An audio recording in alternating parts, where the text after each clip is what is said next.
Assalamualaikum warahmatullahi wabarakatuh. Jumpa lagi di Good Night YouTube channel. Apa kabar nih teman-teman? Semoga kalian yang menonton video ini selalu diberi kesehatan dan dilancarkan rezekinya. Pada kesempatan kali ini aku akan menceritakan sebuah kisah dari seseorang. Cerita ini dikisahkan oleh seseorang yang sudah cukup tua. Sebut saja beliau adalah Jalil. Jadi, sejak kecil Jalil ini sudah diikuti oleh sebuah kodam hingga membawanya ke Laut Selatan dan diperlihatkan isi dari Laut Selatan. Ini kisahnya cukup seru dan untuk cerita lebih lengkapnya silahkan simak video ini sampai selesai. Good night.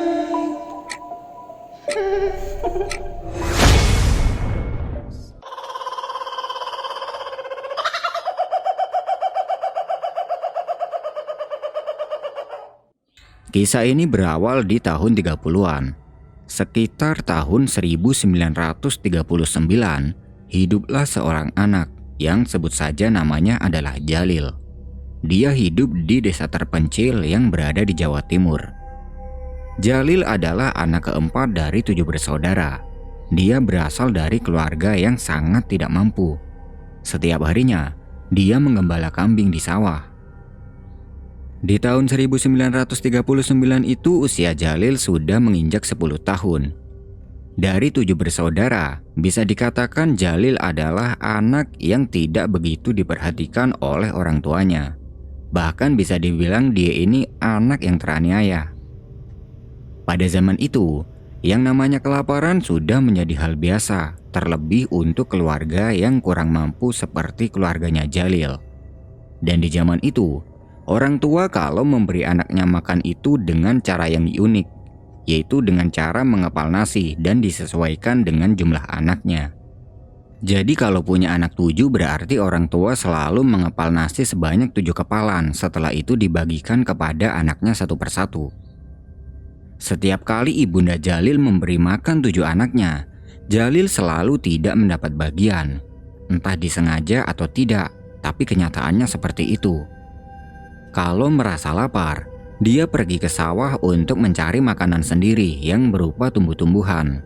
Yang seringkali dia makan adalah daun pete. Terkadang juga kalau sedang musim buah, dia makan buah-buahan seperti buah pisang, mangga, asem, dan lain-lain. Tumbuhan apapun yang bisa dimakan pasti dia akan memakannya. Perlakuan ibunya ini dialami Jalil selama beberapa tahun. Karena saking seringnya tidak mendapat jatah makanan, dia jarang sekali makan nasi, hingga badannya Jalil ini kurus dan kering. Ketika umur Jalil sudah menginjak 13 tahun, perlahan dia mulai bisa berpikir bahwa ibunya ini pilih kasih terhadapnya. Pada suatu hari, ibunya Jalil sedang membagi makanan kepada anak-anaknya. Dan lagi-lagi, Jalil tidak mendapat jatah makanan dari ibunya. Hingga dia mempunyai pikiran jengkel. Karena merasa jengkel itulah muncullah pikiran nakal di dalam otaknya Jalil. Kenapa setiap kali ibu membagikan makanan aku selalu tidak mendapat jatah? Ini tidak adil. Itulah yang ada di dalam pikirannya Jalil waktu itu. Keesokan harinya, dia memberanikan diri untuk mencuri makanan dari ibunya di dapur. Nasi yang sudah disiapkan untuk anak-anaknya itu diambil satu kepal oleh Jalil dan dimakan. Namun, keberuntungan tidak berpihak kepada Jalil.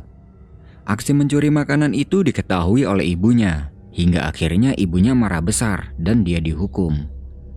Jalil diikat oleh ibunya di sebuah tiang kayu yang terdapat di rumahnya dan tidak diberi makan seharian penuh. Bagi Jalil, kelaparan itu sudah biasa baginya. Tapi kalau diikat seperti ini, dia benar-benar merasa tersiksa. Karena merasa tersiksa, Jalil berusaha untuk melepaskan ikatannya ini, hingga akhirnya dia bisa terlepas. Setelah terlepas, dia pergi dari rumah karena takut ibunya akan marah lagi karena Jalil sudah berani melepaskan diri. Dia berniat pergi ke sungai tempat biasa dia mengembala kambing dan mencari makan sendiri.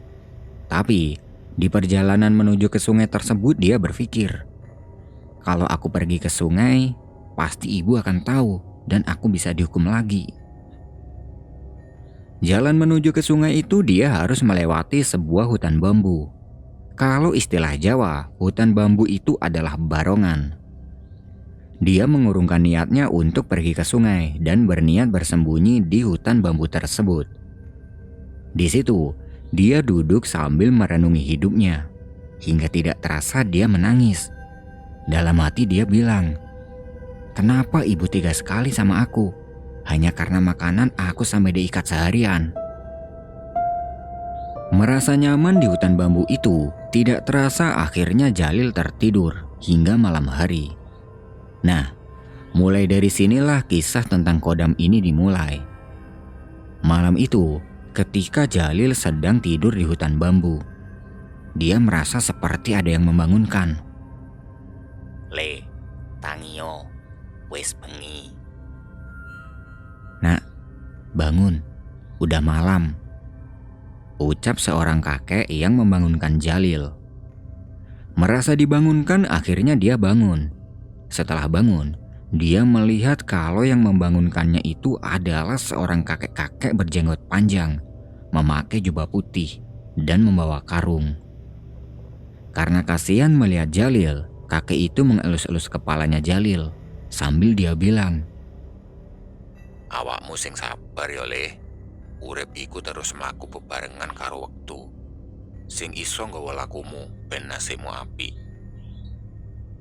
"Yang sabar ya nak, hidup itu terus berjalan bersama waktu. Pandailah dalam berjalan biar nasibmu baik." Jalil hanya duduk diam mendengarkan nasihat dari kakek itu. Kemudian kakek itu membuka karung yang dibawanya dan mengambil sebuah barang, yaitu selembar kelompotan jagung. Udah pada tahu kelompotan jagung nggak? Yang orang Jawa pastinya sudah tahu. Untuk yang belum tahu, gua kasih tahu sedikit. Kelompotan jagung adalah kertas rokok tapi dari kulit jagung. Orang zaman dulu kalau merokok itu menggunakan tembakau yang dibungkus dengan kulit jagung dan digelintir sampai membentuk sebuah rokok. Setelah terbentuk, dinyalakanlah rokok itu, kemudian dihisap. Kembali ke cerita. Jalil menerima pemberian dari kakek itu. Setelah diterima, dia bertanya, "Ini buat apa, Kek?" "Nek awakmu genggam iki, menungso liyane gak bakal iso nyawang awakmu."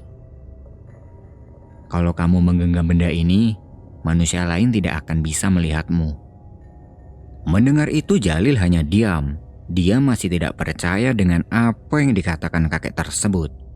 Kemudian kakek itu pamit pergi meninggalkan Jalil. Karena malam sudah larut, Jalil berjalan pulang sambil menggenggam pemberian dari kakek tadi. Sesampainya di rumah, dia takut kalau ibunya akan marah karena tadi Jalil sudah lari dari hukuman yang diberikan ibunya. Pelan-pelan dia berjalan masuk rumah melalui pintu belakang. Sesampai di dalam rumah, terlihat orang tuanya sudah tidur, begitupun dengan saudara-saudaranya. Jalil ikut tidur di sebelah saudaranya. Sebelum tidur, dia melihat-lihat benda pemberian kakek tadi, sambil dia berpikir, apa benar ini bisa membuat orang lain tidak bisa melihatku? Dia memasukkan benda itu ke dalam sakunya, kemudian tidur. Keesokan harinya, dia dibangunkan oleh ibu dan dimarahi akibat perbuatannya kemarin. Dan lagi-lagi, pagi itu Jalil tidak mendapat jatah makan dari ibunya. Karena tidak mendapat jatah makan, dia pergi ke sawah untuk mencari makanan. Jalil berjalan dari rumah menuju ke sawah. Di tengah-tengah perjalanan, dia melewati rumah seseorang yang orang itu bisa dibilang orang terkaya di kampungnya. Sambil berjalan dia melihat ke dalam rumah orang itu yang penghuni rumahnya terlihat sedang makan. Awalnya Jalil ingin meminta makanan pada mereka, tapi tidak jadi. Karena pastinya penghuni rumah itu tidak akan memberinya. Karena Jalil tahu mereka orang ini sangat pelit. Dia melanjutkan perjalanan menuju ke sawah. Sesampai di sawah, dia mencari daun pete untuk dimakan. Dan di sawah itu dia bertemu dengan temannya yang bernama Isman. Dia sedang mengembala kambing. Isman adalah teman dekatnya Jalil sejak kecil. Mereka berdua mempunyai nasib yang sama, yaitu sama-sama anak orang tidak berpunya. Jalil mendatangi Isman dan mengajaknya untuk mencari singkong. Mendengar ajakan itu, Isman mengikat kambingnya di sebuah pohon. Kemudian mereka berdua mencari singkong untuk dimakan. Setelah mendapat singkong, mereka memakannya di pinggir sungai dengan membakarnya. Sambil ngobrol-ngobrol, tidak terasa singkong yang mereka bakar itu sudah habis termakan. Setelah mereka sudah sama-sama kenyang, Jalil pulang dan Isman kembali ke tempat dia mengikat kambingnya tadi. Sesampai di rumah, Jalil pergi ke kebun belakang rumah. Di situ dia duduk bersandar pohon sambil melamun. Ketika melamun itu, dia ingat kalau semalam dia sempat bertemu dengan kakek-kakek dan memberinya sebuah benda. Dia mengeluarkan benda itu dari dalam sakunya dan memperhatikannya. Ini loh hanya sebatas kulit jagung biasa. Mana mungkin benda ini bisa membuat orang lain tidak bisa melihatku? Batin Jalil. Karena penasaran, Jalil coba mempraktikkan apa yang sudah dikatakan kakek itu. Dia menggenggam benda itu, kemudian dia pergi ke dapur untuk mencari nasi. Sesampai di dapur, terlihat ibu tidak ada di sana. Jalil mengambil sesuap nasi dan memakannya. Tidak lama kemudian, terlihat ibu datang ke dapur. Melihat kedatangan ibunya, dia sangat panik. Tapi, sesampainya di dapur itu, ibunya terlihat biasa saja. Dia tidak menyadari keberadaan Jalil di dapur itu. Perlahan, Jalil berjalan keluar meninggalkan dapur. Dan sesampainya dia meninggalkan dapur, ibunya masih terlihat biasa saja. Jalil kembali ke belakang rumah. Sesampai di belakang, dia berpikir, ternyata benar apa yang dikatakan kakek itu. Kalau aku menggenggam benda ini, orang lain tidak bisa melihatku. Jalil merasa senang dengan semua ini. Hari-hari berikutnya, dia sudah tidak mengharapkan jatah makan dari ibunya, karena dia bisa menggunakan benda itu untuk mengambil nasi di dapur tanpa sepengetahuan ibu. Tapi, lama-kelamaan dia merasa kasihan sama ibu kalau nasinya terus-terus diambil tanpa sepengetahuannya. Akhirnya, Jalil mempunyai pikiran untuk mengambil makanan ke rumah orang terkaya di kampung itu dengan memanfaatkan kelembutan ini. Keesokan harinya dia pergi ke rumah orang itu untuk mengambil makanan darinya. Pintarnya Jalil, dia kalau mengambil makanan di rumah itu tidak banyak-banyak. Jadi dia kalau mengambil makanan itu sedikit demi sedikit agar pemilik rumah itu tidak sadar kalau makanannya sudah diambil. Lagi pula, nasi dan makanan lain di rumah itu cukup banyak. Jadi kalau diambil sedikit-sedikit kan tidak akan ketahuan. Berbulan-bulan Jalil melakukan ini, hingga akhirnya Jalil bisa gemuk. Bahkan dia paling gemuk di antara saudara-saudaranya. Pada suatu hari, Jalil dan Isman bertemu di pinggir sungai tempat biasa Jalil mengembala kambing. Di situ Jalil melihat Isman semakin kurus dan semakin tidak terawat. Hebatnya orang dulu, meskipun mereka jarang makan tapi mereka ini susah untuk sakit. Ya mungkin karena sudah terbiasa dengan keadaan. Di situ Isman mengajak Jalil untuk mencari singkong untuk dimakan. Lil, cari singkong yuk. Aku belum makan sejak tadi pagi. Emangnya kamu gak dikasih makan sama ibumu? Ibuku gak ada beras buat kita makan. Mendengar jawaban dari Isman barusan, Jalil merasa kasihan. Karena dia tahu sendiri rasanya tidak makan karena tidak adanya bahan makanan. Kemudian, Jalil meminta Isman untuk menunggunya di sini. Man, kamu tunggu di sini ya. Aku ambilin makanan buat kamu. Jalil pergi ke tempat orang kaya di kampungnya itu untuk mengambil beberapa suap makanan, kemudian diberikan kepada Isman. Melihat makanan itu, Isman bertanya, Lil, Kamu dapat makanan enak ini dari mana? Sudah, yang penting sekarang kamu makan aja. Dengan lahap, Isman memakan makanan yang diberikan Jalil. Hal seperti ini terus-terusan dilakukan Jalil hingga Isman terlihat gemuk tanpa dia memberitahu kepada Isman dari mana dia mendapatkan makanan ini. Berbulan-bulan hal itu dilakukan Jalil hanya untuk makan. Merasa enak dengan semua ini, dia ingin sesuatu yang lebih. Jadi istilahnya dia ini ingin bisa lebih, bukan hanya sekedar tidak terlihat oleh manusia lain saja. Ya, begitulah sifat manusia. Mereka tidak akan puas dengan apa yang sudah dimilikinya saat ini. Mereka selalu ingin yang lebih dari itu, dan itu wajar. Pergilah Jalil ke hutan bambu tempat dia mendapatkan benda itu.